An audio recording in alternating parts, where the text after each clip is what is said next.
show with Mark Nofri, the head coach of the Sacred Heart football team, which won 23-7 at Wagner.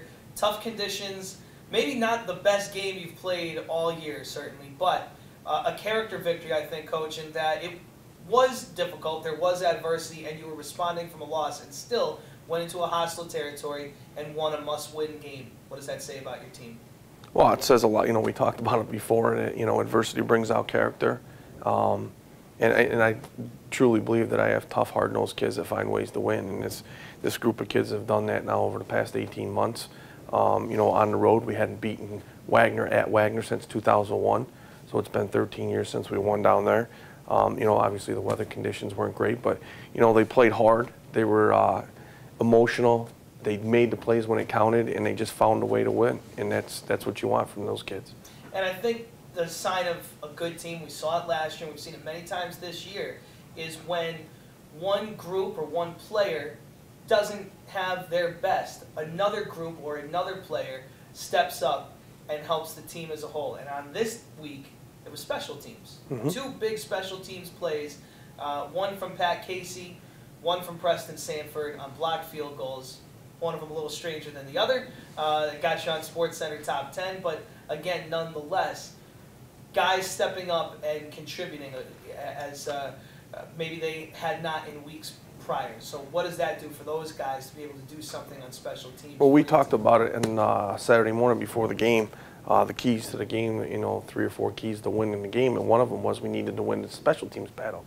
And there's no excuse for us not to take advantage of the special teams. And, we did. We had a huge return by Preston, 96 yards for a touchdown on a block by J.D. Rousseau. And then Pat Casey, just a smart, heady football player that's always doing the right things, that always seems to be doing or putting himself in the right situation. We line up for a field goal, it's blocked, and Pat's taught to turn when he hears the thud of the ball and see, if it was blocked or if it was kicked, and saw the ball laying on the ground, picked it up, it was behind the line of scrimmage, and ran it in for a touchdown. And those things are just plays being made by kids that are well coached. They know what they're doing, and they're position coaches, and they're smart, heady kids, and they, like you said, they step up when it's counted. Also, defensively, if you look at it too, the special teams and defensively, they didn't get much after the first quarter. Our guys stepped up, they rise to the occasion, they made plays when it counted, and they were relentless, running to the ball. And we kind of played a game with the field position with the wind because it was quite windy. We took the win in the second quarter and the fourth quarter. So we knew if we had weathered the storm in the third quarter that the offense would have the win in the fourth quarter if we needed it. And we were going to punt the ball and play a field position game, and they did that. And the special teams and the defense worked out for us.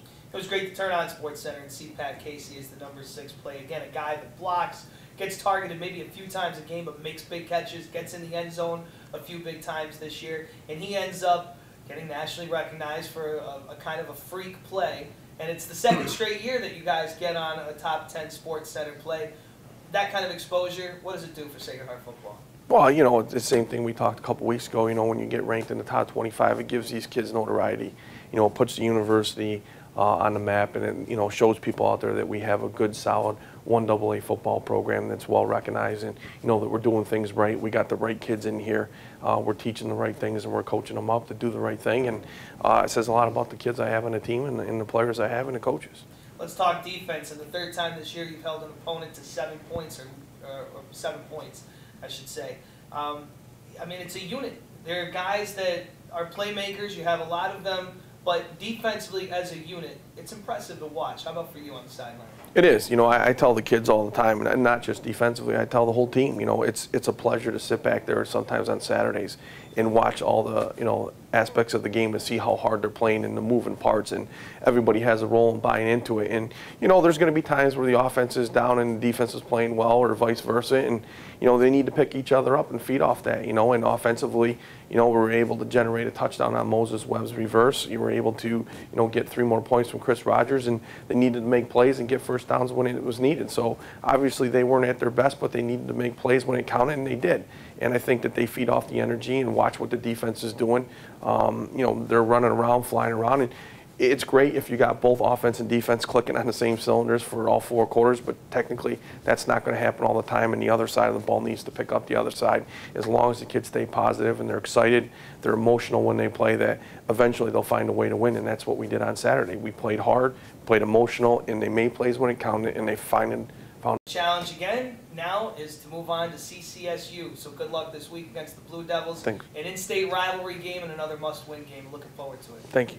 Coach Mark Nofri, the head coach of the Sacred Heart Pioneers, as they come off the win against Wagner and gear up for that in-state rivalry game Saturday afternoon in New Britain.